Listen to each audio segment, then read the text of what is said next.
4 wash and 4 step में ये cast iron की कढ़ाई बिल्कुल रेडी है खाना बनाने के लिए। Welcome to Preeti's cooking corner. तो मैंने अभी एक कास्ट आयरन की कढ़ाई परचेस की थी लोकल मार्केट से, जो कि मुझे बहुत ही ज़्यादा रिजनेबल कॉस्ट में मिली। ये कढ़ाई काफ़ी बड़ी है और ये 455 रुपीज़ में बस मिली है, इसलिए आज मैं इसकी सीजनिंग करने जा रही थी। तो मैंने सोचा आपके साथ सीजनिंग का वीडियो बना के शेयर करती हूँ। मैं पहले भी कास्ट आयरन के बर्तन यूज़ कर चुकी हूँ और वो सारे ही मैंने लोकल शॉप से लिए हैं और बहुत अच्छे चल रहे हैं। तो सबसे पहले ना इस कढ़ाई को वॉश करेंगे। इसमें जो कार्बन है उसको हटाना है। तो अभी ऐसे टच करने से ना काला काला हाथ में छूट रहा है। तो सबसे पहले इसको आप जो भी स्क्रब यूज़ करते हैं घर में उससे अच्छे से वॉश कर लें। अभी आप सोप लगाना चाहें वो भी लगा सकते हैं। बहुत लोग इसे बिना सोप की भी धुलते हैं, पर जो फर्स्ट टाइप जो सीजनिंग होती है उसमें मैं अच्छे से सोप लगाकर वॉश करती हूँ। तो मैं इसको अच्छे से वॉश करके आपको दिखाती हूँ। और जो मेरी पुरानी कढ़ाई है वो देखिए कुछ इस तरीके से हो गई है यूज़ करने के बाद। तो बहुत अच्छी चलती है ये कढ़ाइयाँ। एक बार ले गए आप और ये सालों साल चलती है, इसमें कोई प्रॉब्लम नहीं आती है और कभी खराब भी नहीं होती है। बस इसको थोड़ा मेंटेन करना आना चाहिए। तो यहाँ पे मैंने इसे अच्छे से वॉश कर लिया था। अभी हम इसे कॉटन के कपड़े से पोंछ लेंगे। पूरा आगे भी और पीछे भी अच्छे से इसको पोंछ करके सुखा लेना है। मतलब जो भी इसमें पानी है ना वो पूरा अच्छे से सूख जाए, उसके बाद हम नेक्स्ट प्रोसेस करेंगे। अभी हम यहाँ पे एक छोटा सा प्लेट लेंगे, इसमें मैंने डाला टर्मरिक और साथ में मैं यहाँ पे मस्टर्ड ऑयल ले रही हूँ।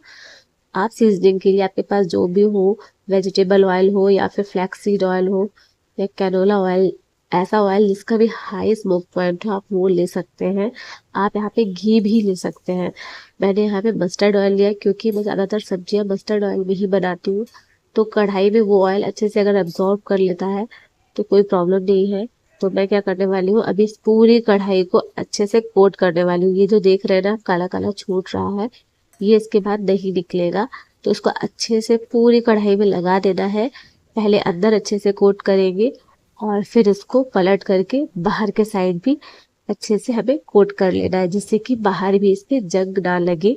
अभी इसको पूरी कोटिंग करने के बाद इसे मैं ओवरनाइट के लिए रख दूंगी। ऐसे ही इसको मैंने सीधा करके रख दिया था ताकि जितना भी ऑयल है वो एब्जॉर्ब कर ले और उसके बाद जो एक्सेस ऑयल होगा वो छोड़ देगी। इस तरीके से देखिए कढ़ाई में नीचे जो है ना ये ऑयल छोड़ दिया और साथ में जो कार्बन होता है ना वो भी निकल जाता है इस प्रोसेस से। मैंने पहले के जो भी बर्तन खरीदे थे उन्हें भी मैंने इसी तरह से सीजन किया था और वो बहुत अच्छे चल रहे हैं। काफ़ी मजबूत भी हो जाते हैं ये सीजनिंग के बाद। तो ये सारा प्रोसेस सिर्फ फर्स्ट टाइम सीजनिंग के लिए होता है।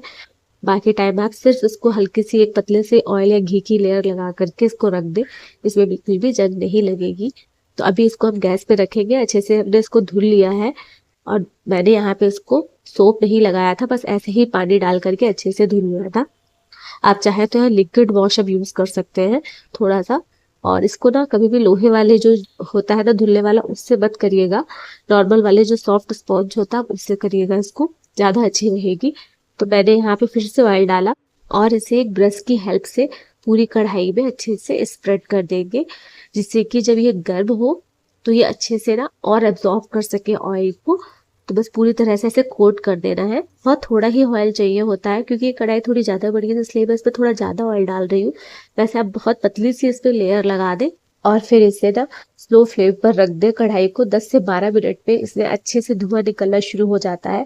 तब तक इसको अच्छे से गर्म करना है, जिससे कि जो इसके जो पोर्स है वो ऑयल को और एब्जॉर्ब कर ले। तो बस ऑयल आपकी चॉइस है, बस आप ये ध्यान दें। वैसे तो मस्टर्ड ऑयल का स्मोक पॉइंट हाई नहीं होता है, लेकिन मेरे पास अभी ये है इसलिए मैं यूज़ करती हूँ ये। आपके पास अगर वेजिटेबल ऑयल या घी या आप कुछ और से भी करना चाहते हैं तो आप उससे करिएगा, बहुत अच्छी सीजनिंग होती है। ये देखिए अच्छे से गर्म हो गया था और इस पे धुआं निकलना स्टार्ट हो गया था। मैंने 10 से 12 मिनट इसे सीजन किया था। इसके बाद गैस को मैंने ऑफ कर दिया था और इसको एक बार वॉश कर लिया था, इसका तेल हटा दिया। तो देखिए थोड़ा स्पॉट पड़ गया था क्योंकि तेल इस पे काफी देर तक रखा रहा इस वजह से। तो इसको आप चाहे ना नमक डाल के भी हटा सकते हैं, तो बहुत आसानी से निकल जाता है। यहाँ मैंने फिर से कुकिंग ऑयल डाला थोड़ा सा और फिर इसमें मैंने एक अनियन कट करके डाला था। ये इस सीजनिंग का लास्ट प्रोसेस है। इसके बाद आप कुकिंग करें। कोई भी प्रॉब्लम नहीं आएगी, ना ही इसमें ये कढ़ाई कार्बन छोड़ेगी, क्योंकि जितना भी कार्बन था वो 2-3-4 बार वॉश करने से पूरा निकल गया है।